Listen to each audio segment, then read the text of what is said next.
You feel this fire inside you, this desire that burns, that pushes you, that tests you. You try to ignore it, but it comes back, again and again. Allah knows it. He knows exactly how you feel. But then, why is this desire there? Is this a test? A trap? A hidden blessing? And many fall into the error of believing that they only have two choices. Repress this need to the point of suffering, or let go to temptation at the risk of losing everything. But what if the truth was elsewhere? What if Allah had provided a path, a balance, a response to this inner torment? Today, we will explore 5 essential truths on sexual desire, according to divine wisdom. And you'll see, what you're feeling right now has a lot more meaning than you think. 1. Sexual desire is not a sin, but a test. Imagine a man walking alone in the desert. He is thirsty. His body demands water. He looks around, and in the distance, he sees an oasis. But is it a real source or a mirage? Sexual desire is like this thirst, a natural need written within us. But be careful, because not all sources are pure. Allah has placed in human beings a deep attraction, a powerful impulse, which pushes them towards others. But why? Why didn't He create us without this desire? Why this feeling, sometimes so strong that it disturbs the mind, diverts thoughts, makes the heart tremble? Because it's a test that reveals your strength, a test that separates those who follow their passions blindly from those who know how to restrain their soul and purify it. In this life, everything is a test. Your money, your patience, your health, your hunger, and your desire. Nothing was put into you for no reason. And every challenge has a way out. But here's the catch. Some believe that feeling this desire is wrong in itself. As if it's a shame. As if Allah is going to be mad at them just because they feel this attraction. But Allah knows you better than you know yourself. He knows that this desire exists in you because He is the one who created it. The test is not in feeling this desire. The test is in what you do with it. Look around you. Some people let it overwhelm them. They live only to satisfy their impulses. They no longer worry about what is permitted or prohibited. They only follow the call of their desires. No matter the harm it may cause, no matter the consequences. And others struggle. They feel this attraction building within them. But they remember that this world is only a passage. They do not want to exchange temporary pleasure for eternal suffering. Allah gave man free will. You can choose. Follow your desire blindly, or use it as a ladder to elevate yourself spiritually. Because yes, those who control their desire are not losers. They are the real winners. They gain an inner tranquility, a strength of character, a discipline that few people possess. But be careful. The test does not only consist of avoiding the forbidden, it also consists of not breaking down internally. He who tries to ignore his desire to the point of causing himself pain will never understand the wisdom of Allah. Allah is not asking you to stifle this part of you. He asks you to channel it. You can't kill that thirst, but you can learn to drink from the right source. You cannot erase this attraction, but you can direct it towards what is pure, towards what is blessed. So, what will you do? 2. Desire can be a poison or a cure. Imagine a fire. It can warm a house, light up a dark night, and even cook the foods that nourish the body. But let it get out of control, and it burns everything to ashes. Sexual desire is just like this fire. It can be a light that guides, or a flame that consumes. Some say, if Allah has given me this desire, why should I fight against it? But this question is incomplete. Allah has given you strength. It does not ask you to turn it off, but to use it wisely. Look around you. The world is full of distractions. The images, the words, the incitements to debauchery are everywhere. Everything is designed to stoke that fire within you. Some people let themselves be burned. They feed this desire with what they see, what they listen to, what they search for. Then they complain of being consumed from within. But others understand that this desire is an energy that can lead them to fall into destruction or to build something great. Uncontrolled desire destroys. It breaks up marriages. It steals inner peace. It leads to obsession. It transforms man into a slave of his impulses, incapable of thinking, incapable of acting without being directed by this need. But controlled desire elevates. He encourages man to be patient. He pushes him to seek a pure path, to discipline himself, to be faithful, to wait for the right moment. He transforms this fire into light. And this is where everything comes into play. Who controls who? Ask yourself this question. Are you the master of your desire, or has it become your master? Because he who is a slave to his desire will never taste true happiness. He will spend his life pursuing it, again and again, without ever being satisfied. But those who know how to channel it will discover an inner peace that few people know. Desire can be a poison or a cure.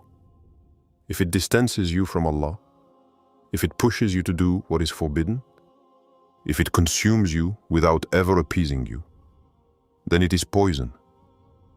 But if it teaches you patience, if it pushes you to discipline, if it reminds you that Allah tests your soul to see if it is stronger than your body, then it becomes a remedy. So, today, take a good look at where you are. Is this fire in you destroying you or illuminating you? 3. Misdirected desire takes you away from your destiny. Imagine a man on the open sea. He has a boat, a destination to reach. But instead of steering his boat towards the shore, he lets himself be carried away by the currents, attracted by the waves, distracted by the call of the ocean. He forgets where he was supposed to go. Sexual desire works the same way. If it is not controlled, it becomes a powerful current that diverts you from the path that Allah has laid out for you. How many people have seen their future crumble because of a single mistake related to desire? How many young people, full of ambition and promise, have wasted their time, their energy, and even their faith pursuing fleeting pleasures? It all starts with simple negligence. A look that lingers too long, a conversation that goes beyond limits, one more step into what is forbidden. Then, without realizing it, the man becomes captive. His mind is consumed. He loses his concentration. His heart becomes heavy. His soul is weakening.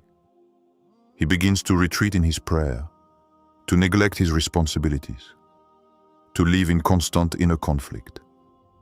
He wants to move forward, but he is chained.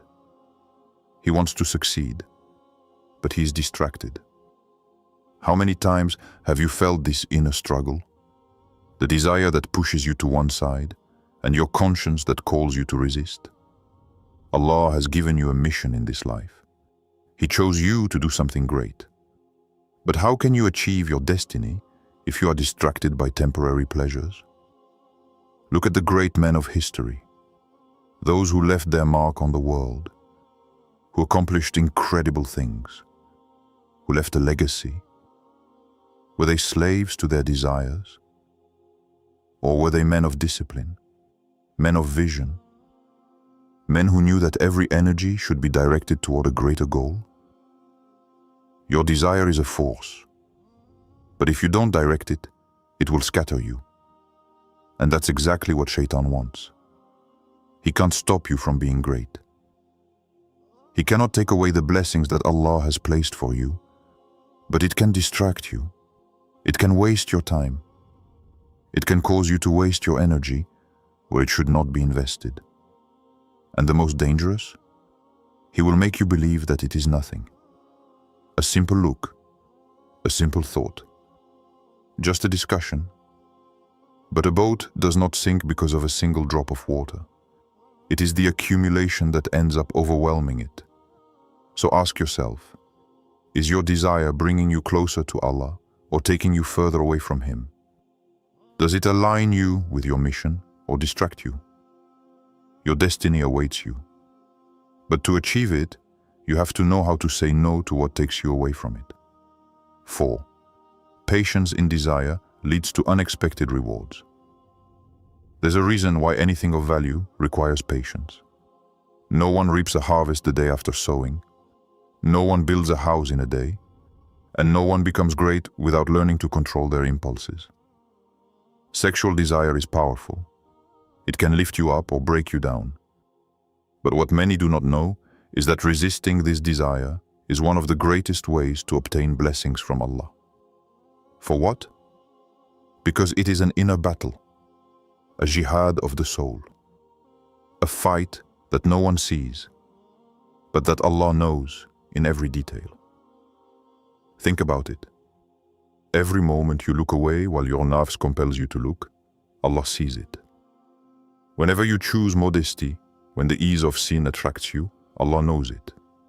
Every inner battle you win to stay pure, Allah writes it in your book of rewards. But what many forget is that patience in the face of desire is not just a simple test. It's a preparation. Allah does not ask you to wait without a reason. It shapes you. It teaches you discipline. It strengthens your soul. It prepares you for something much greater. Look at those who let themselves be carried away by their desires without restraint.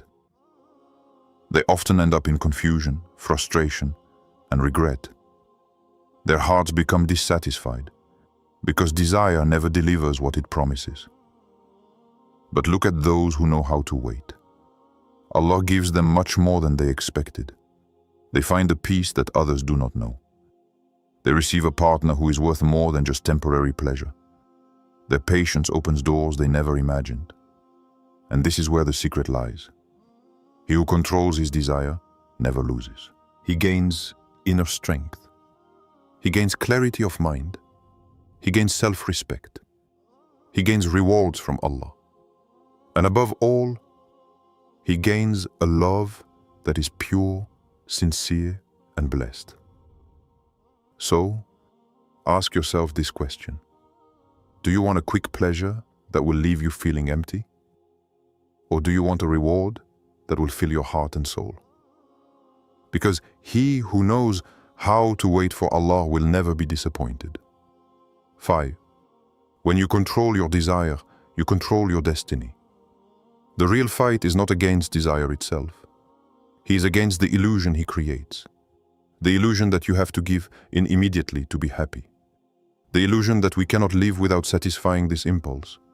The illusion that delaying this pleasure is a deprivation, when in reality it is a construction. Look at those who succumb to their desires without restraint. Have they found peace? They are always looking for more. They are never satisfied. Their soul is empty, and their heart is restless. But observe those who knew how to be patient, who knew how to wait for the right moment, the right setting, the blessing of Allah. Look at the serenity they carry within them. For what?